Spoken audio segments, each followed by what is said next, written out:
Hello दोस्तों, क्या आपने कभी ऐसा गीत सुना जो आपके दिल को छू ले? आज मैं आपके लिए एक ऐसी कहानी लेकर आई हूँ जो प्यार, तड़प और एक अनकही चाहत की आग से भरी है।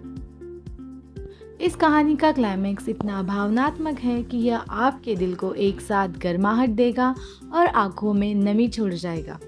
एक ऐसा पल जहाँ नज़रों का मिलना और अनकहा प्यार एक गीत की तरह गूंज उठता है। तो तैयार है इस जादुई सफर के लिए? पहाड़ों के बीच बसा एक छोटा सा कस्बा, जहाँ सुबह की धूप गलियों में सोने सी बिखरती थी और शाम को हवा पुराने गीतों की सैर करती थी। वहाँ रहता था अर्जुन। वो एक शायर था जिसके शब्द कागज पर नहीं बल्कि दिल की गहराइयों में लिखे जाते थे।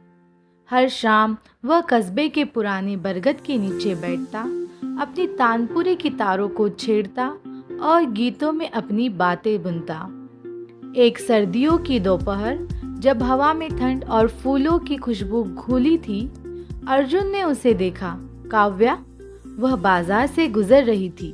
उसकी आंखें चमकती थी जैसे तारों ने दिन में ही आसमान छोड़ दिया हो। उसकी चाल में एक रौनक थी, जैसे वह सिर्फ जमीन पर नहीं सपनों में चल रही हो। काव्या ने अर्जुन को नहीं देखा, मगर उसकी एक झलक ने अर्जुन के दिल में आग सी लगा दी। काव्या एक कारीगर की बेटी थी, जिसकी खूबसूरती की चर्चा पूरे कस्बे में थी। लोग कहते थे कि उसका दिल किसी का नहीं, वह तो बस बड़े शहरों की चमक और आजादी के सपने देखती थी। मगर अर्जुन को उसकी आंखों में कुछ और दिखा, एक तड़प जो शायद उसकी अपनी थी। अर्जुन ने अपने गीतों को काव्या के नाम कर दिया। हर शाम बरगद के नीचे उसकी आवाज गूंजती, जिसमें एक ऐसी लड़की की कहानी थी जिसकी मुस्कान सूरज को भी शर्मा दे। कस्बे वाले सुनते मंत्रमुग्ध होकर, मगर काव्या कभी बरगद के पास नहीं आई। अर्जुन ने हार नहीं मानी। वह अपने तानपुरे में अपनी रूह डालता रहा, यह यकीन लिए कि एक दिन उसका गीत काव्या तक जरूर पहुंचेगा। एक ठंडी शाम जब सूरज पहाड़ों के पीछे छिप रहा था, काव्या रुकी। अर्जुन के हाथ तारों पर कांपे, मगर उसने गाना जारी रखा। उसकी आवाज में एक ऐसा जादू था जो प्यार की आग को जलाए बिना गर्माहट देता था। काव्या खड़ी रही, उसका दुपट्टा हवा में लहराया और उसकी आंखें पहली बार अर्जुन से मिली। उस पल में दुनिया जैसे थम सी गई।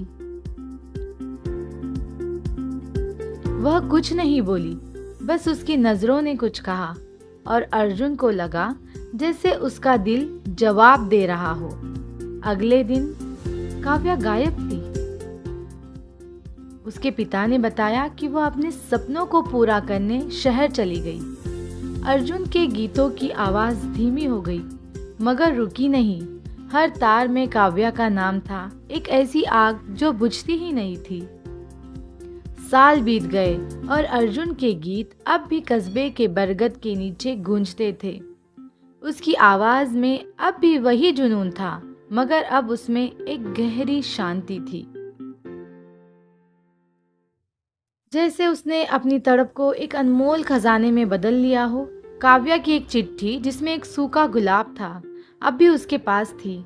वह हर रात उस गुलाब को देखता और गीत गाता, मानो काव्या उसकी धुनों में ही कहीं जिंदा हो।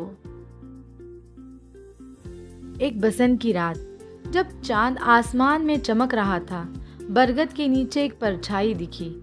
अर्जुन ने तानपुरे की तारें छेड़ी और उसकी नजर उस पर पड़ी, काव्या पर। उसका चेहरा अब भी वैसा ही था, मगर उसकी आंखों में एक नई चमक थी, जैसे वह लंबे सफर के बाद घर लौट आई हो। वह चुपके से खड़ी थी, उसका दुपट्टा हवा में लहरा रहा था। अर्जुन की उंगलियां तारों पर रुक गई और उसका दिल धड़कने लगा। अर्जुन, काव्या ने धीमे से कहा, तुम्हारे गीत मेरे पीछे शहर तक आए। मैंने वहाँ बहुत कुछ देखा, बहुत कुछ सीखा, मगर तुम्हारी आवाज़ मेरे दिल से कभी नहीं गई। हर रात मैं तुम्हारे गीत सुनती थी, जैसे वे मुझे बुला रहे हो। मैं वापस आई क्योंकि मेरा दिल तुम्हारे बिना बेचैन था। उसकी आंखों में आंसू थे, मगर चेहरे पर एक सुकून भरी मुस्कान। अर्जुन ने कुछ नहीं कहा, बस तानपुरा उठाया और एक नया गीत शुरू किया। एक ऐसा गीत जो तड़प और मिलन का मिश्रण था, जो प्यार की बेचैनी को सुकून में बदल देता था।